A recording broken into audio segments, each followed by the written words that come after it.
Next up is Piers Wells. He is the CEO of Digital H2O. Piers has is Piers, are you here? There you are. Excellent. Has over 16 years experience in IT strategy, corporate strategy, software startups, and IT project management. Prior to co-founding Digital H2O, Piers led corporate strategy at Tendril and was a principal in Booz and Company's IT practice, where he advised Fortune 500 clients on how to leverage data and create IT-enabled capabilities that provide sustainable competitive advantage. Piers has an MBA from Columbia Business School and an MA in telecommunications from GW and a BA in government from Cornell University. Piers?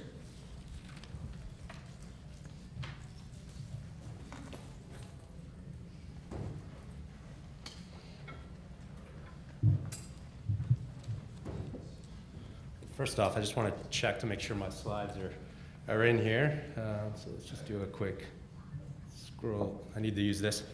Yeah. There we go. Looks good.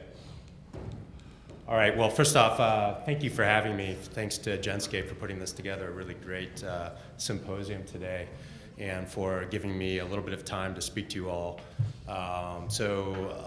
I'll explain Digital H2O very quickly before we get into the presentation. Digital H2O is a data analytics firm and software firm that's focused on bringing robust analytics to help oil and gas, and particularly shale, manage the water supply chain. So I'm going to talk to you today about water and water management. You're probably thinking, why is someone here talking about water when we're at an oil and gas symposium? Oil and water, they don't mix? Well, actually they do. Let's see, they mix quite a bit in oil and gas. And in shale in particular, water really does matter. And the reason why it matters, as probably a lot of you are aware, is that water is a key factor of the shale production process. So to complete a well, water is essential, right? You need quite a large volume of water once that well is completed or drilled, to complete that well. But that's really the beginning of the story. There's actually a much bigger story around what happens once that well is producing. And when it's producing, it's actually producing more water than oil. And typically, it's producing 8 barrels of water to 1 barrel of oil, and in some cases, it's actually producing much more water than that. So effectively, what you have in these shale companies is they're water management companies with oil as a byproduct. And this water is present at every stage of the process, and it needs to be managed. And it needs to be managed in a cost-effective way. And there's no one-size-fits-all solution to management.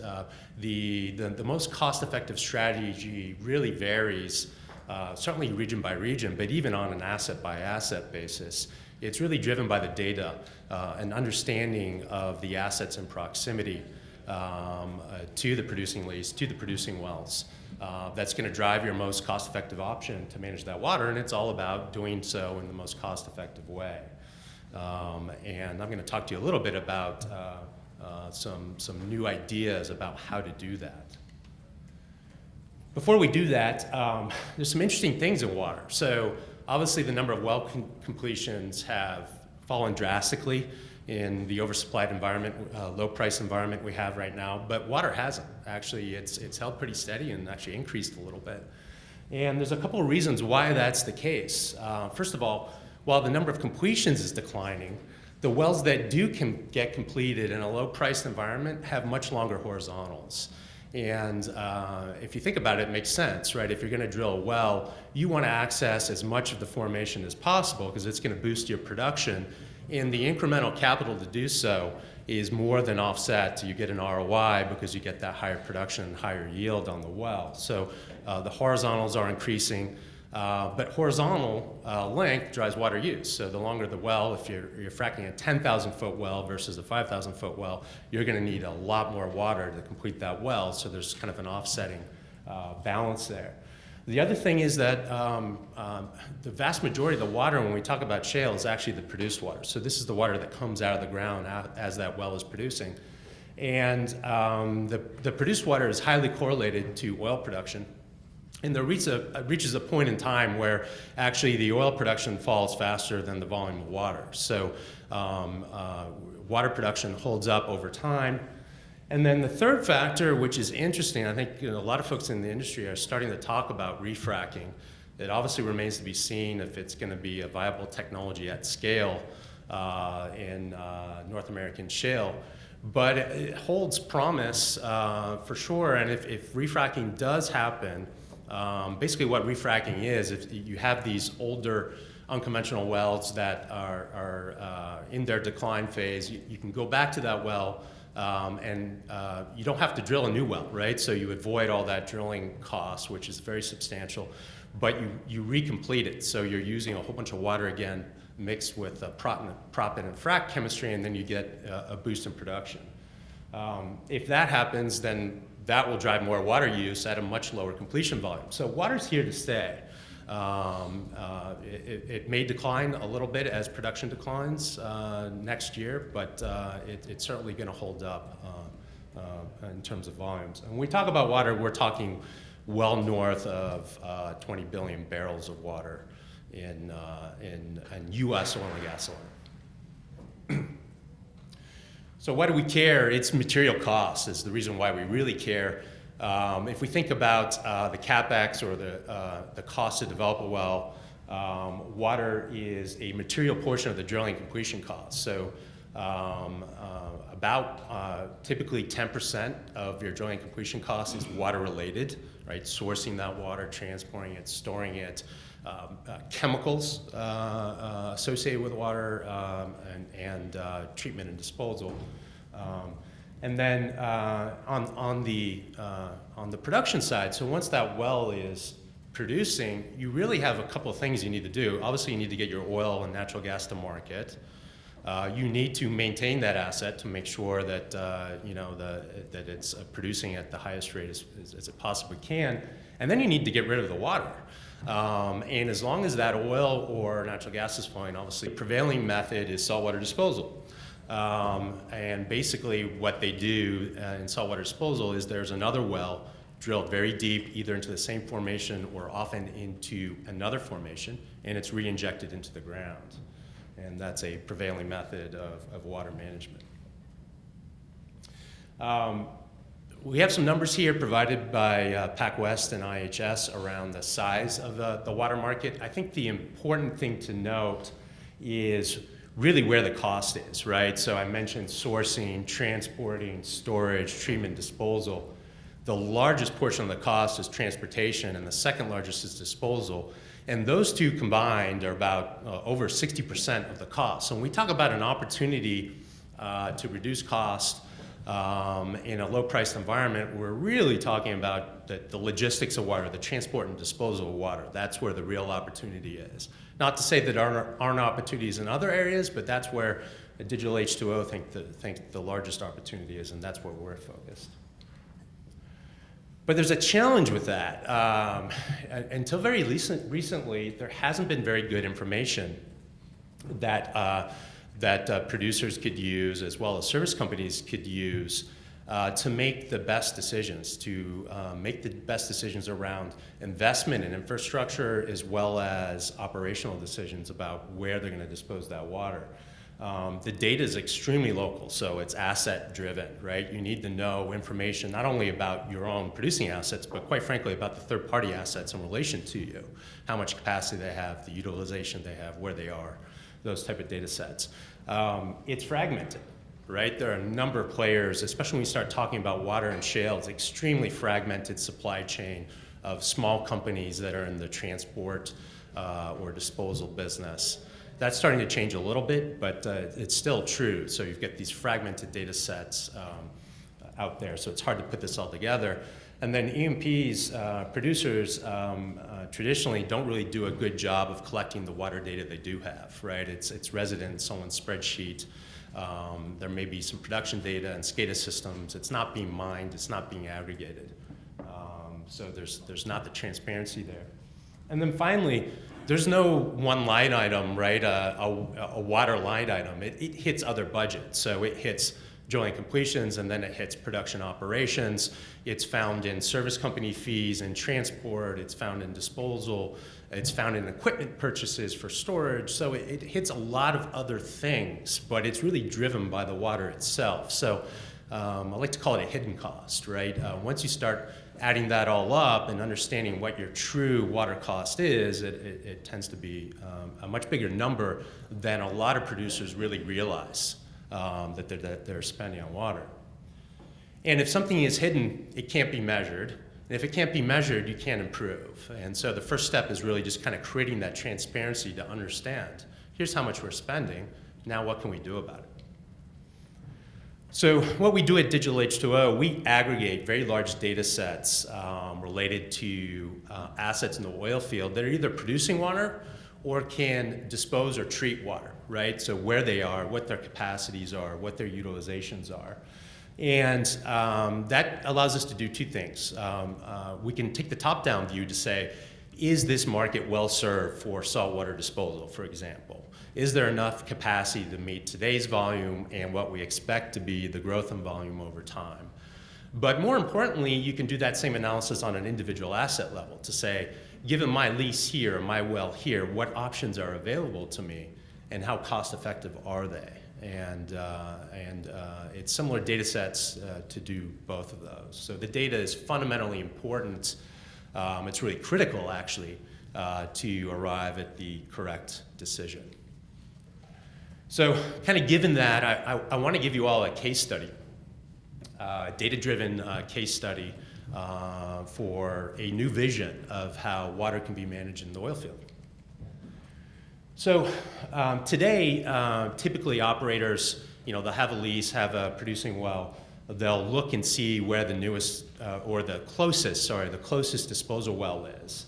And fundamentally, they'll calculate the distance to that disposal well, what the drive time is going to be to get there, and then what that disposal fee is. And I've represented that with a kind of a simplistic equation down below. And the transportation of water, as we know, being the most expensive part, almost always says that you're going to go to the disposal asset that's closest to you. So it's kind of, in the traditional model, a bit of a no-brainer, if you will. The problem is that's not really the whole story. There's a very big piece of the equation that's missing, that the industry is missing largely today. And that's around the utilization of those disposal assets. So I talked about the prevailing method being saltwater disposal. So this is that well where the truck goes from the producing lease to that disposal facility, and it's injected back into a formation. Just like any kind of facility, whether it's a factory or a refinery in oil and gas, it has a physical constraint, right? There is only so much water that can go down hole that well. And it's actually defined not by volume, but by pressure. So as you put more water into a formation, for those of you who are geologists in the room, over time the pressure increases. And every disposal well has a theoretical limit, and in fact they're regulated to a certain pressure. So you have a daily maximum of pressure. Once you start approaching that pressure threshold, you need to then back off on volume, right? You just can't get that much more into that well, so you either need to slow down or you need to stop disposing completely. The great thing is that we have this vast data set, and we've mined that data set, and what I'm showing you here is that we have looked at average pressure utilization and then average trucking distances. And there is a very strong correlation between pressure utilization and trucking distances. What does that mean? Well, what that means is when the pressure goes up at a well, trucks wait, right? Because that facility is effectively fully utilized. So that truck is sitting there and idling. And at a certain point, trucks are going to go elsewhere, right? They're not going to go to that preferred option. They're going to go to an alternative well that may be further away because they don't want to sit for 3 or 4 hours and wait until that well becomes available to dispose. And so leveraging our data, we've represented that mathematically in an equation from our data set. We have that here. So there's a fundamental relationship between disposal well utilization on the x-axis and truck wait time. So we have the data, we can represent that mathematically, and then we can factor that into the equation. So what I'm going to show you now is a series of case studies. The first is kind of the base case, if you will. This is kind of the prevailing method around how decisions are made today. And it's kind of when I was explaining the example. So this is the example. It says, just go to the one that's closest to you, right? So if the up arrow in the middle is a producing well or producing lease, let's say hypothetically they have three options. They have disposal well 1, 2, and 3. And disposal well 2 is the closest. It's 5 miles away. The other two wells are 10 miles and 15 miles respectively. So if you assume, let's say for the case of this example, $3 per barrel per hour in transport, a disposal fee of about 75 cents per barrel, and let's say the truckload is 130 barrels. That's typically what one truckload of water is. We can do the math on that, and you would pick option number 2 all day long, right?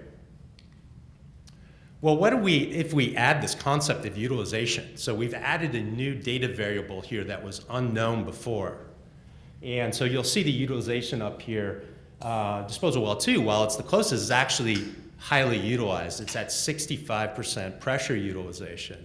Now, our data also shows that disposal wells hit their max capacity right around 70%, between 70 and 80%. That thing is pretty much fully utilized. So this well is very highly utilized. But wells number 1 and wells number 3 are not as highly utilized. And in fact, well number 3 is almost not utilized at all.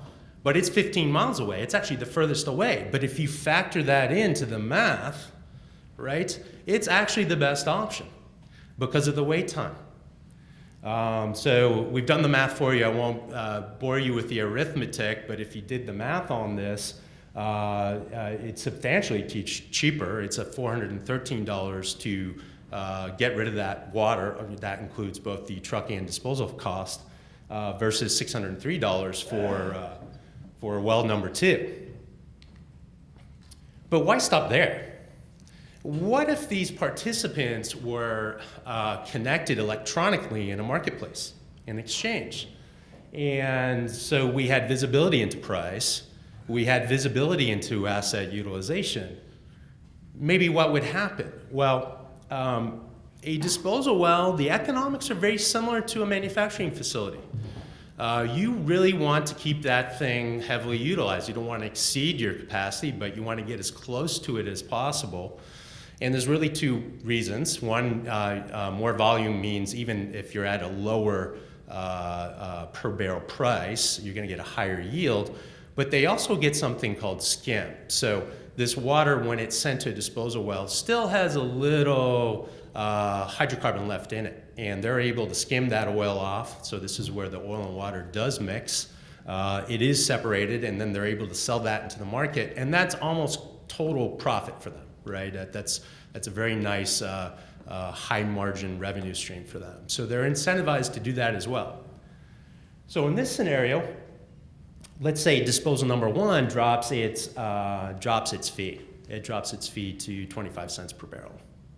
Well, in this instance, it would win that contract. It would, if let's say it's bidding on that one load, it would win. The producer is better off because they are paying $378 for disposal of that water versus $413 in the previous example. And then clearly disposal well 1 has won business that it would not have otherwise won, right? 3 would have won that business, and now 1's winning it. But that begs the question, why stop there, right?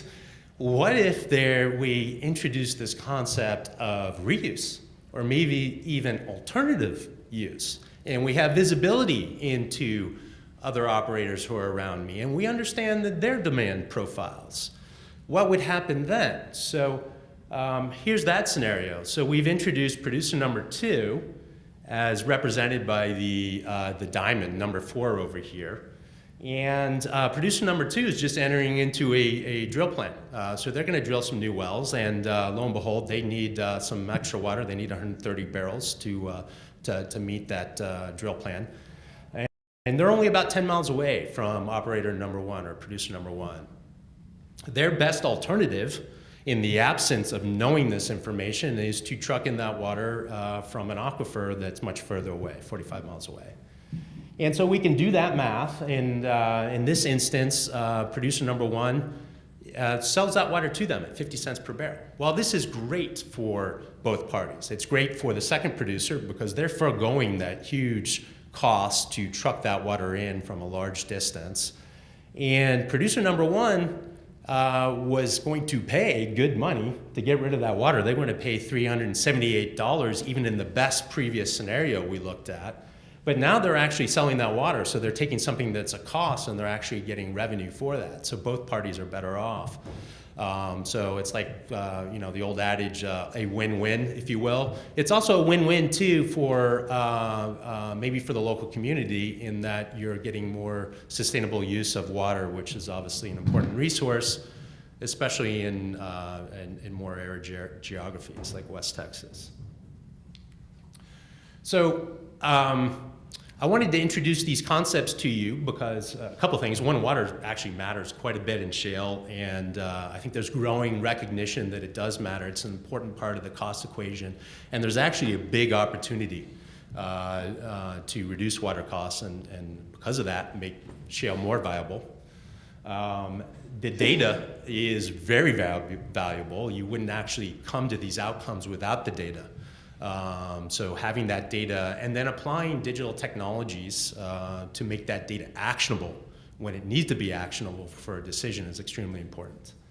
And then finally, marketplaces create efficiencies, and I'm certainly a big proponent of applying marketplaces to natural resource problems, and I think we need more of that. And this is one example where we can do that in a particular area that is of high concern for the unconventional around water use. Obviously, we've had other folks talk about, a lot of the hype around fracking, and a lot of that has been because of the water use. So this would actually be a great story for the industry to show that it's actually reusing this resource. So thanks for your time. Hopefully, some of you in the room can help us bring this to reality. So.